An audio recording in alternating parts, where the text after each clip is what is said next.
Okay, strap in, kiddie winkles. This one is a big lesson. It is particularly tedious, so bear with me. That's about it, really. It's dry as hell. I'm kind of grateful that I don't have to stand in front of you and pretend that I enjoy this as well. But, you know, I'd still prefer to be there if you've got any questions. So this is our near to the end. I think we're 3 lessons from the end now. So we've got 18, 19 and 20. So this whole lesson is all about how we investigate populations, how do we sample, how do we make sure our sampling is reliable and representative, what do we do if we've got different types of organisms, all of that good stuff. So let's get started first with explaining why it's important to ensure that a sample taken from a habitat is representative of the population as a whole. And this is an incredibly important feature or factor that we need to consider with our investigations. And this is because it allows us to draw reliable conclusions. Okay, and that reliability is really, really important because it tells us that if someone else were to do all of our investigations, they would get a similar result. Okay, they would get a result that is within tolerance, so a little bit higher or a little bit lower, absolutely fine, but they could form this investigation in their own setting and receive similar results. So it allows us to draw those reliable conclusions, and then it is enabling us to generalise, let me spell it properly first, so generalise our conclusions to the whole habitat. And this is good again because it means that we can take this small subsection, we don't have to waste our time looking at every single individual organism, but we can look at this small sample and say, right, this is a good method. I reckon there's XYZ numbers of different organisms. Okay, really important with this generalisability because it saves us lots of time, but also means we're not lying. So our first kind of section of this lesson is looking at how we sample different types of organisms. And the first thing that we're going to use to sample is quadrats. We've got 2 different types of quadrats. One that you might have seen before, which is the frame quadrat, looks like the grid. But this first one that we're going to look at is a point quadrat. And that's what you can see in this picture. So in terms of our how to use it, what does it look like? It's a horizontal bar, as you can see in the picture. So a horizontal bar with 2 legs, and on that bar, so on bar, there are holes at set intervals. These are preset. They're not generally able to be kind of affected by you, so you don't get to set them. You buy them with a set interval, but let's imagine that we've got intervals every 0.1 metres, for example. And how we use these is that we drop a pin in each hole, like you can see in this picture. And then all we do is we record the organism if it touches the pin. If it doesn't, then you don't record it. But if it does, then you have to make a note of it. We can see in this picture that there's definitely this plant that's being sampled, but here there isn't a plant necessarily. I think this leaf is probably kind of further in front of the pin. So we wouldn't sample that, but we would definitely sample this dandelion looking nonsense with our point quadrat for sure. Now, the second type of quadrat is much more commonplace. It's the one that you will have maybe used at GCSE. Looks kind of like a chessboard, something like that, a big metal frame. And here we start with a square frame, and the square is important. It's a regular shape, which is divided into subsections, into subsections of known size. So the kind of ones that we would have in school is that they're 1 metre by 1 metre, so 1 metre squared, and they might be split up into individual boxes that are 20 centimetres by 20 centimetres. And you can use some kind of like quick calculations, kind of multiply up how many organisms you've got in one of those tiny boxes and then extrapolate up to get a guesstimate almost.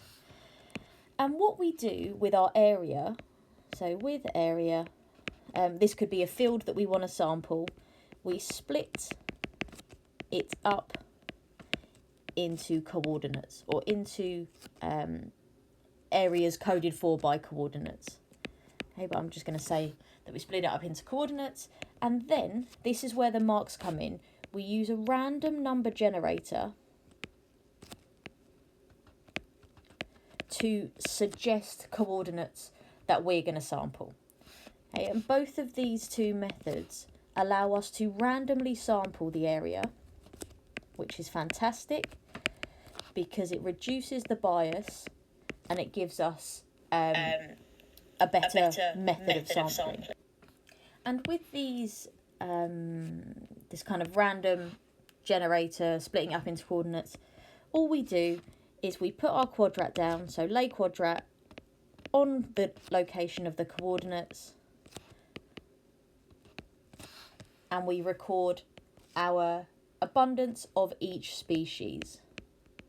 Now remember, the abundance is the number of each species, the distribution is where we find them.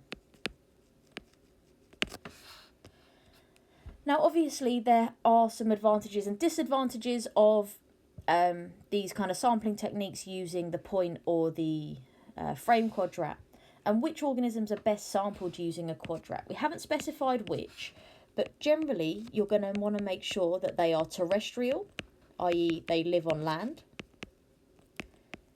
And specifically on the surface, you can't really sample worms and stuff with a quadrat unless you're digging. And what we need them to be is either non-motile, so they're not going to move, and you might also see this in some revision resources as this word, sessile. It still just means non-moving. Or they're going to be very slow moving. So I would be able to sample, let's say, a snail using a quadrat, because it's very unlikely that they're going to leave the sampling area before I've counted them, but I wouldn't measure, let's say, number of mice with a quadrat, because they'd all run away. So the terrestrialness, or being on land, is important because we can see them. We can see them from the surface. And the non-motile or sessile is that, the slow moving, sorry, is that they can't move from the quadrat before being counted. And what this is going to do in making sure that we're only sampling these types of organisms is it's going to increase the accuracy of our sample. Remember, accuracy is related to how close to the true value it is. Obviously, if there was a mouse there and then it ran away and I haven't counted it, then that's not as accurate as my result should be.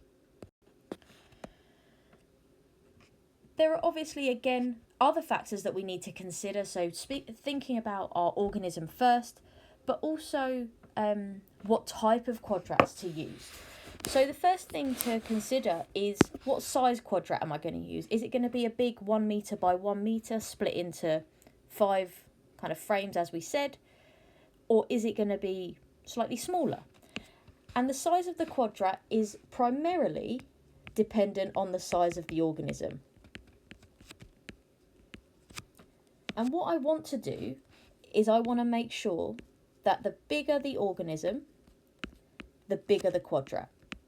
This, is quite commonsensical, because if I've got a quadrat like this, for example, and I stick, so let's say this is 5 centimetres by 5 centimetres, and that is all of the quadrat that I want to do, and I stick it on a massive poppy plant, that's going to take up loads of the space. It's an irresponsible and kind of terrible way to sample, basically.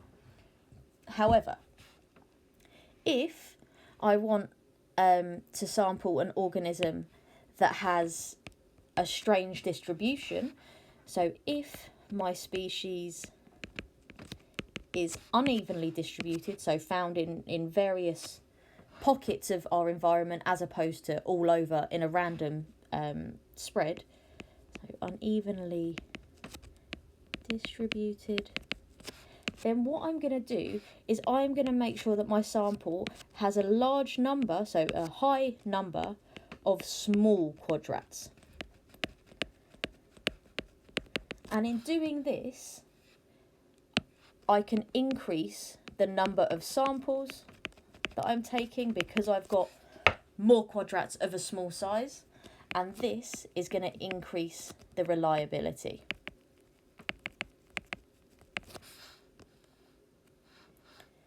With our number of quadrats to use, so you could decide that you're only going to throw 4 quadrats in a certain area, you might decide that you're going to throw 10. You've got to be realistic in terms of how well that's going to study your area. And so in terms of how to write it, generally speaking, the higher the number of quadrats used, the higher the reliability. But this is a bit of a kind of payoff situation, because yes, it's going to increase your reliability, but we also see that with more quadrats, the more time intensive the sampling is. So rather than maybe spending an hour sampling, if you choose to do a bajillion quadrats, for example, it's going to take a bajillion hours comparatively. A bajillion is not a scientific term. Please don't use it in your exams. But broadly speaking, the higher the number of different species in your area, the more quadrats you are going to use. And this just enables us to, again, increase the reliability to ensure that our conclusions are valid.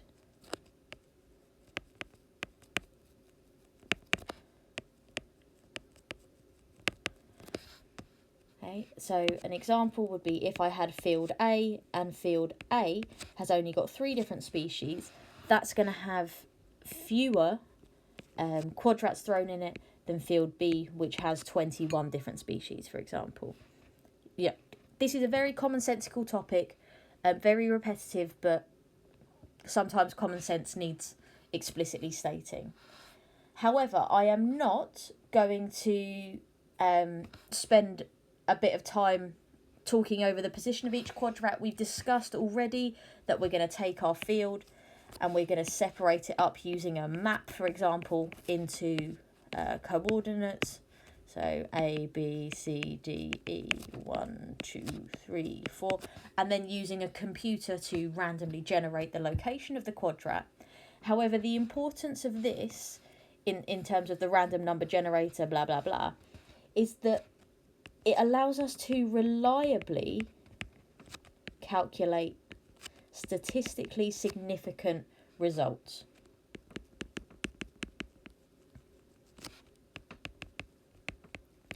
And that is because, oh, sorry, my pen's gone a bit skew. That is because sampling in this method, so this random number generator and coordinates, is both random and therefore it is unbiased. This is one of those key foundation principles of when we can use statistics appropriately, where first our sampling must be random and unbiased, otherwise, you know, we could be being paid off by a company to sample and get certain results. And this leads us really nicely into what random sampling is. And at its very core, random sampling is just a process by which every area in a habitat has an equal chance of being sampled. Okay, so Jerry over on the side, who really likes looking at dandelions, doesn't go, oh, there's a dandelion over there, I'm going to go and sample it. Oh, there's a dandelion in the middle of the field, I'm going to go and sample it. No, we are doing it randomly. We are going to do it as unbiased as possible. We're going to take all of the personality out of the investigation and make sure that everywhere has an equal chance of being sampled. And we need to think about how we can make sure our sampling is as comparable as possible, especially if we're comparing or investigating two different areas. So suggest why, when investigating the effect of grazing animals on the species of plants growing in a field, it's important to pick two fields which are close together. And by close together, I'm talking about like physical distance.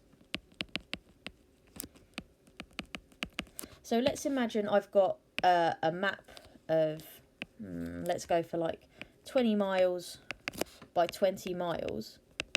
If I pick, if I pick farm A down here as my first sampling site and farm B over here, they could be up to, with a cheeky bit of Pythagoras, up to about 28 miles apart. 28 miles is further than from school to Blue Water. Okay, so you've got to think about, why is it important that actually, rather than comparing fields A and B, which are distant, why is it better to sample field A and field C? And a lot of this is related to the abiotic factors. So the closer the fields are,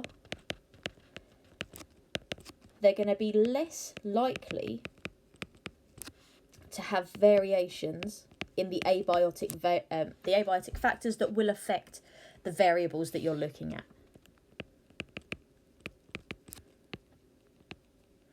So less likely to have abiotic factor variance between the two areas. And in terms of the abiotic factors that are important here, we are looking at the climate, because this can affect our species of plants without the effect of grazing animals. We might be looking at soil, which you've seen in your workbook so far is also called an edaphic factor. It could also think about things like wind and, you know, other invasive species or other competitive species in that area. And we've said already that for this sampling, we need it to be random. So I'm going to take my area, as we discussed previously. I'm going to separate it up into coordinates. I'm not going to write it all out again. I'll just draw the picture. And then we're going to go, okay, random computer generation. Okay, I'm going to sample A, B, C, D, E. Let's say I'm going to sample B3, and I would put a quadrat in this area. Then I might say, okay, I'm going to sample E5. And then I would put a little quadrat in this area. Okay. Nice and random. Place your quadrats, count your species, jobs are good 'un. But sometimes we can't do systematic sampling. Sometimes it's not appropriate for what we're investigating. And instead we use something called systematic sampling. And systematic sampling kind of does what it says on the tin. And this is where we are looking at how a specific factor which changes over an area, how that impacts the species that we see across that transect. So look or studying. I'm trying to write and talk and it doesn't work sometimes. Look at or studying the effect of a named factor, so anything you fancy, across an area. So we're not looking at it randomly. Instead, we're looking at how that changes, as I've said, down or through or between 2 points. Across an area when the factor changes across the habitat. So an example that they like to use in the exam is something like salinity. Okay, and salinity of the soil or of the sand. Salinity is related to saline, or how salty the conditions are.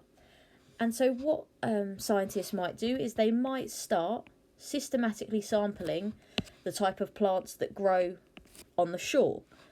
And they might continue to sample up the beach, so they'll continue going until they get to maybe a sand dune, and then they'll eventually get to probably a car park, but you might end up in some form of woodland. And rather than going and generate a completely random point across this kind of varying landscape, instead what they'll do is use something called a belt transect. And a belt transect is sort of what it says on the tin. The first thing you're going to do is lay some form of item, be it a string, be it a measuring tape, something like that, on the ground.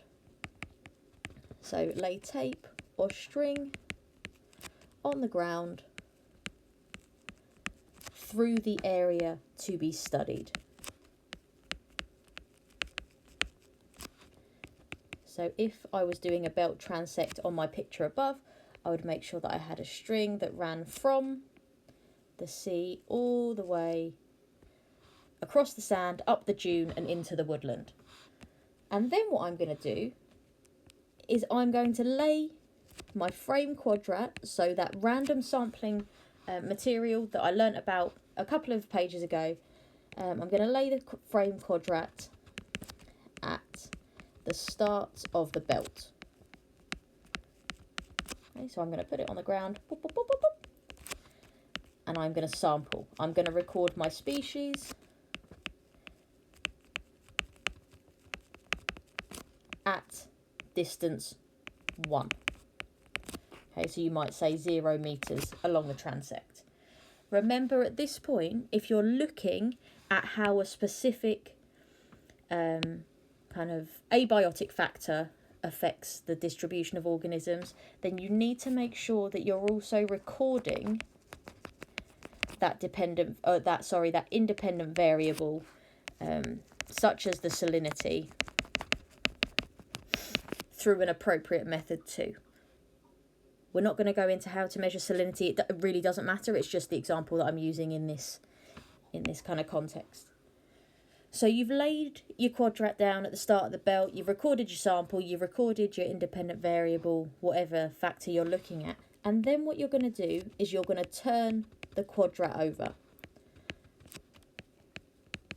And by that, what I mean is you're literally going to stand the quadrat on its bottom and let it drop over to the other side. And now your quadrat has moved from 0 meters, say, to 0.5 meters if it's a 50 centimeter quadrat. And you are going to repeat the sampling technique.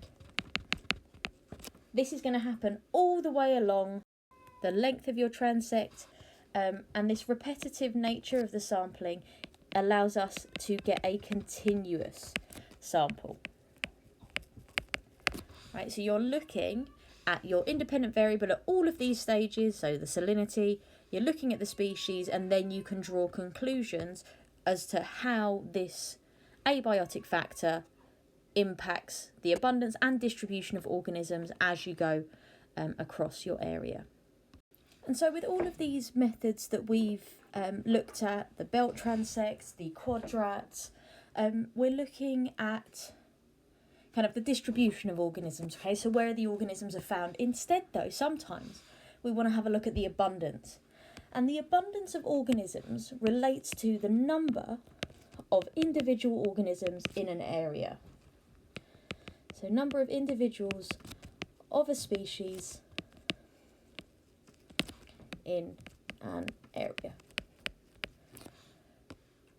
And again, there are lots of different factors that we need to consider when we're looking at abundance.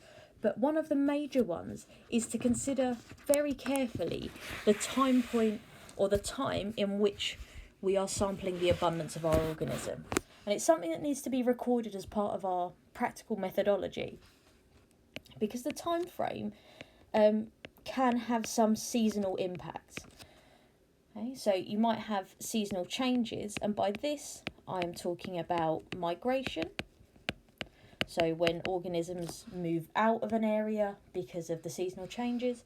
You could also have hibernation behaviours as well, where they're less likely to be visible. Okay, you're not going to want to go and, sample a hibernating bear. That would be stupid. Equally though, away from the animals in terms of the migration hibernation changes, seasonal changes in things like light or temperature might affect the abundance of plants. Obviously, if it's not their seasonal flowering time, for example, or it's not their seasonal growth time, then you're not going to get those species either. Okay. And much like with the distribution, much like with the distribution, when we're looking at abundance, the easiest thing to sample is stuff that doesn't move. So the organism's abundance, which is easiest to sample, is those sessile organisms, so the non-motile ones, or the very slow-moving organisms. And this is again simply because they cannot move out of the area before you sample them. Okay? Makes it more reliable, makes it more accurate. But we've got a couple of different ways that we can use our quadrats, so these frame quadrats that we've discussed previously, to estimate, and these are only ever going to be estimates because we're doing a sample, so it can't be the true value of the abundance of different species. Okay, the first way that we're going to use is looking at the abundance via frequency of observation. The second type, if you flick over the page to page 186, is looking at the percentage cover as a measure of abundance. And there are pros and cons to both, so we're going to take each one of these in turn. So estimating the frequency of species abundance in an area is where we take a quadrat. So in this example, you can see that I've got 1 metre quadrats, and I've done 1, 2, 3, 4, 5, 6. So I've done 6 quadrats laterally, so sideways, and then 6 quadrats down. So I've got 36 quadrats in total, and this will cover an area of 36 metres squared. Okay, so 6 metres sideways, 6 metres down. And in case we're not sure, frequency is the likelihood of a particular species occurring in a quadrat.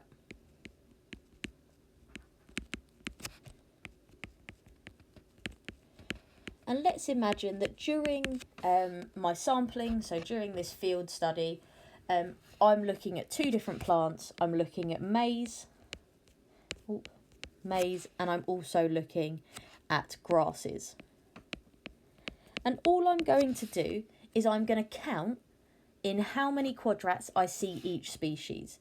So I'm going to start off with my maize, and I see that occurs in 1, 2, 3, 4, 5, 6, 7 different quadrats. So I see that in 7 out of 36 quadrat occurrences, and 7 out of 36 times 100 to make it into a percentage is around 19.4% abundance. My grasses, however, are a little bit different. So we saw in the maize that there's only 1 maize plant that we've experienced through each of those quadrats. In the grasses, however, we see some quadrats where the grasses appear more than once, but I'm still only going to count the frequency of species as 1, okay, because this is just an estimate. So with my grasses, I've got 1, 2, 3, 4. So 4 out of 36 times 100, and that means that I have got an 11% abundance of grasses estimated in this area. The advantages of this method, and this is following on to the next question, so evaluating the utility, is that it is very useful. Oh, yep, that's how you spell useful. When the individual numbers of species are difficult to count.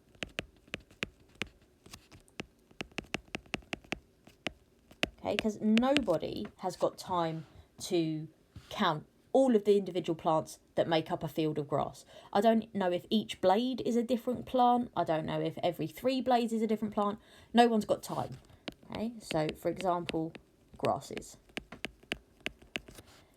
As well as this, the fact that it's nice and easy, it gives us a quick idea or a quick estimate of the type of species and their general distribution. General distribution. Okay, so I can see what species I've got. I know in this field that I've got maize and grasses, bosh. I know that roughly the maizes and the grasses, to be fair, are spread around randomly. I would say that maybe the grasses are closer to the edge of the field than the centre, but I can't confirm or deny that. It's just a very quick kind of glance. But the downside of this is, as I've said, it doesn't give us any information about the density of our population. So how many organisms there are in that smaller space. So no info on population density. And equally, we don't see any information about the distribution specifically. So, you know, I said about the grasses are more found around the edge of the field. That's just me guessing, or that's just me using my eyes. How you interpret this graph is completely different. Okay? How you interpret the distribution is very much up to you. However, sometimes instead of looking at the frequency, so how many times an organism appears in a quadrat or in quadrats of an area, we can use something called the percentage cover. Okay, so let's take this example. I've got a quadrat that is 1 metre by 1 metre and it's separated into 10 boxes laterally. So each one of these is 0.1 metres or 10 centimetres. And kind of apically or top to bottom, there are also 10 boxes. And as always, we're just going to clarify what percentage cover means. So percentage cover, let me zoom in just so you can see it nice and clearly, is an estimate of the area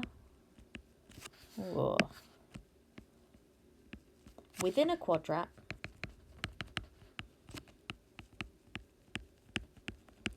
that a particular species covers. Again, very commonsensical. I'm not assuming that you guys are stupid, but it's better to clarify. And obviously, percentage cover, we're looking for where our species is covering the box. So step 1 is to count all subunits where the species covers the subunit.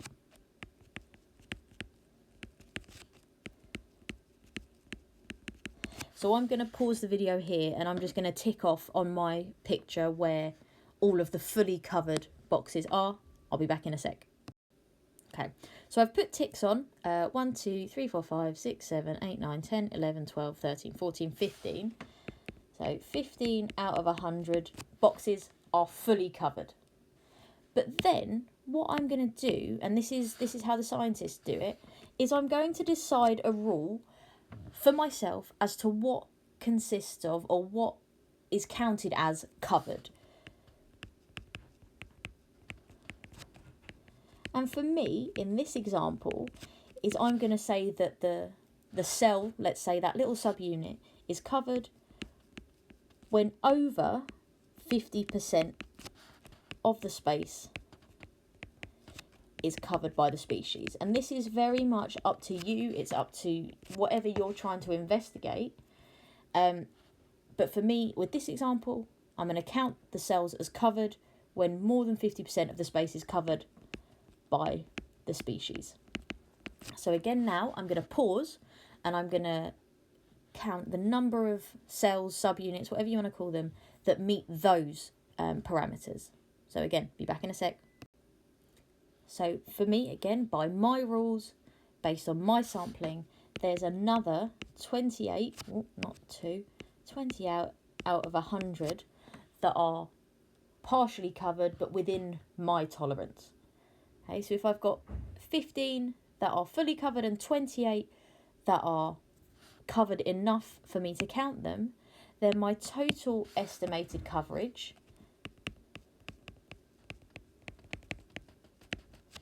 is 15 plus 28 over 100, and that is equal to 43 out of 100, or 43% coverage. So then I can estimate the abundance of this organism, and the percentage cover is 43%. But again, we have got to evaluate it. So looking at the pros and cons, and the pros of the method of using percentage cover of a quadrat is that it's very helpful when trying to sample species that are abundant, or the species that are particularly difficult to count. So if they form a lawn, for example, so difficult to count, a lawn of something like moss. Okay, so moss on a rock somewhere, maybe on a shoreline. And the helpfulness of this method is that it's really rapid. Okay, so you can go, does that meet my requirements of being over 50% covered? No, forget about it. If it does, bosh, bosh, bosh, bosh, bosh, add them all up, jobs are good.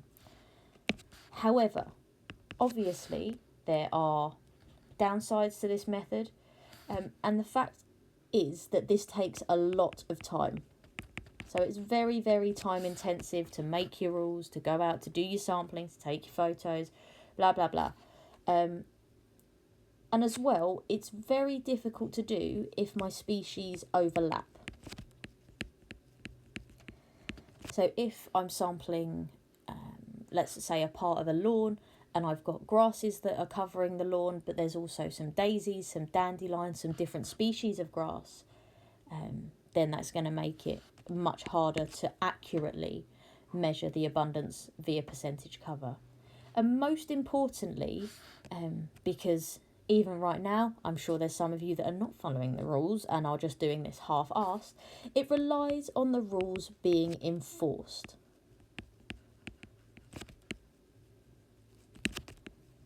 And the enforcement has to be consistent. So if I say, right, over 50% is considered covered, and you pick one that is only 30%, but you go, it's good enough, that's not helpful. And that makes our measurement inaccurate and unreliable then. So this human factor, the rules being enforced consistently, is really important to ensure that we are keeping our reliability as high as possible. With our sampling, our estimations of abundance, we're going to make sure that we have got a large sample. As always, the more people, the better it's going to be, or the more samples, the better it's going to be. So we're going to have many quadrats. And we're going to ensure that we're calculating the mean abundance even, for each species.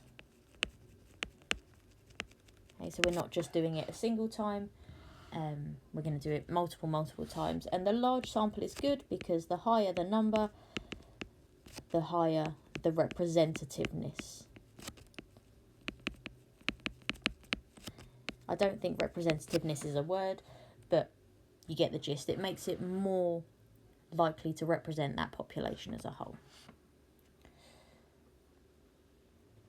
The final thing before we look at how we sample animals, because all of these so far have been looking at those sessile or non-motile organisms, or the very, very slow organisms, is to think about why we don't sample animals this way. So when we've said previously about mice or anything like that, why we don't sample them. And the key thing here is the very nature of animals. Okay? Animals are fearful of anything bigger than them normally. And so a very sensible answer in an exam suggests why animals are less likely to have their abundance measured, blah, blah, blah, blah, blah, is because they move away. Okay, they move away when approached. And after they've moved away, when they're approached, they might end up hiding. So they might go back to their burrows, for example, if they live underground, or they might go up into a tree. And if they're hidden, they're hard to identify. And it makes it very difficult to reliably sample these species, especially if they move away all the time. And instead what we do with animals is something called the mark, release, recapture method. You might see it written in kind of websites and stuff like that as MRR. That's what the MRR stands for. So describe the steps involved in the mark, release, recapture method of measuring animal abundance. And this starts by catching some animals. So I'm going to catch some animals, and I'm going to count the number that I catch and mark them in some way. So by marking them, this could be something that's fluorescent. This could be something that's coloured. So literally just a little mark on their fur or their feathers. It could be a tag, something that's plastic, for example, maybe wrapped around their leg. Lots of different mechanisms. You could do like a microchip, just marking them in some way. And then what you're going to do is you are going to let those caught animals go. So of that species, that you're sampling, you're going to let the caught organisms go. And you're going to allow them to redistribute. So you're going to wait a little bit of time for these organisms to go back to their families, to get back into their normal way of working, get over the trauma of being caught by you lot and being tagged in some way, graffitied on. But you're going to allow them to redistribute. And then what you're going to do is you are going to catch as many, or a sample, let's say, catch a sample of the species again. And again, once you caught them, you're going to say of known number. And all you're going to do before doing some calculations, which we're going to have a look at, is count the number of individuals in the second sample that are marked.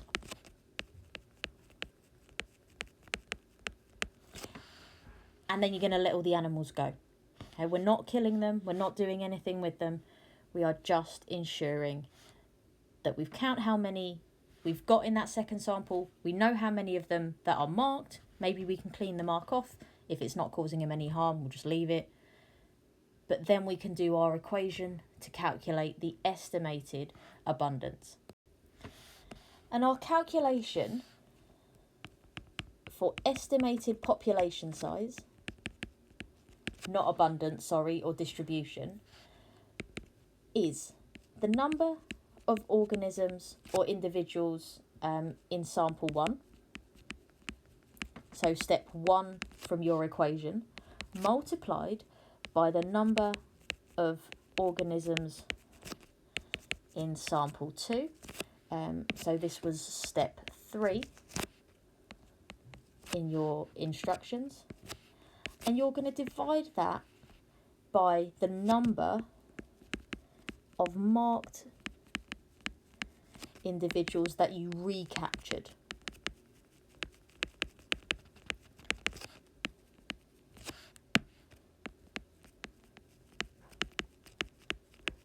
Okay, so let's say, for example, you initially caught 7 bears. So sample 1 is 7. You caught 7 bears, you marked 7 bears. Sample 2, you caught 11 bears, but 3 of them were marked. Your equation would look like 7 times 11 divided by 3, or 77 divided by 3, which quick maths can't do. Let's go for 25.6 reoccurring, 25.67. So therefore we can estimate that there's likely to be at least 25 organisms. Okay, notice how with this one I've rounded it down, because if it's not a whole individual, it's probably better to err on the side of caution and have one fewer than one too many. The final thing that we need to do, and this is the last bit of this lesson, is to give the assumptions that we make when using the mark release recapture technique. And there are lots of different assumptions that you just need to be able to state. Okay, and the first one is that the ratio or the proportion of marked to unmarked in the first sample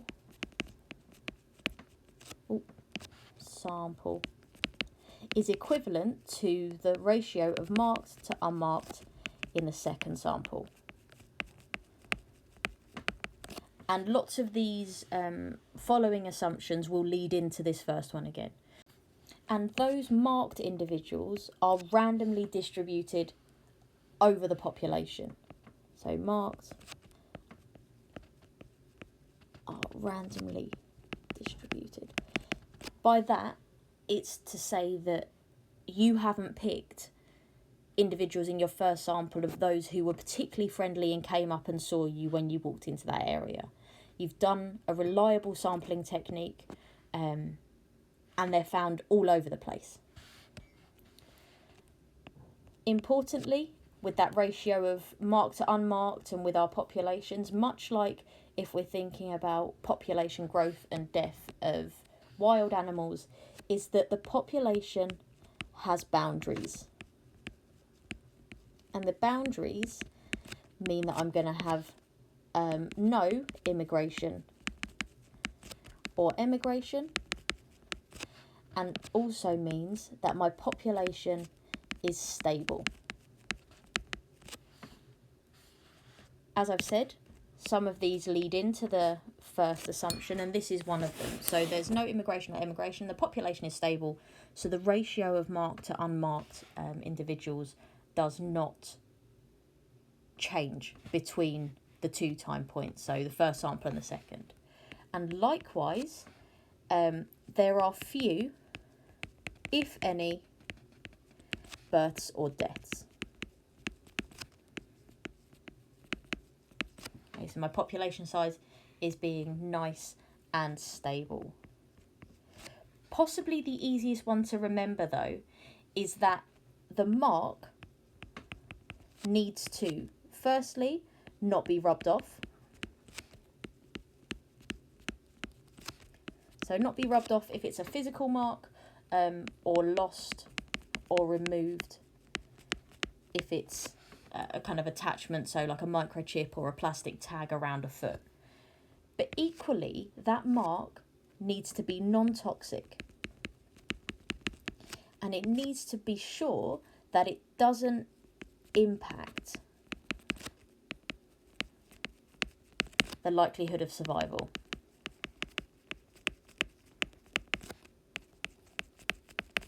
Okay, and that is to say that having this mark on you means that you aren't more visible to predators, you aren't less likely to get mates, all of those things. Okay, there's no reason why you would be shunned from your population. But that, guys, is our investigative techniques. Hopefully it wasn't that boring. I did try to make it as concise as possible. But per our schedule, there is a homework task for you guys to do. Please don't do that now, because you've got another lesson on succession, which is possibly equally, if not more boring than this one, to do in a second. But there are exam questions from page 189 all the way through to, bear with, 198. Please have a go at those. I would like to see them for next week. It's a total of 43 marks, so these should be done in your freeze or at home, not during the lesson time. estimate or give yourself around an hour and a half for it. Just sit yourself down, keep your notes with you. It's open book, not a test, and just practice. Okay, you're probably going to get lots of them wrong, but at the moment we are just looking for improving our skills, reading the stem, and loads of you are getting much, much better with that. So please give that a go, and I will collect that in next Monday, maybe Tuesday, depending on how we go. I digress. That's the end of this lesson. Please make sure your notes are nice and clear, you know what you're doing. If you've got any questions, please email them to me. It's laurencherry@ucat.org. And then, move on to the final lesson, which is lesson 20 for today, all about succession. Thanks.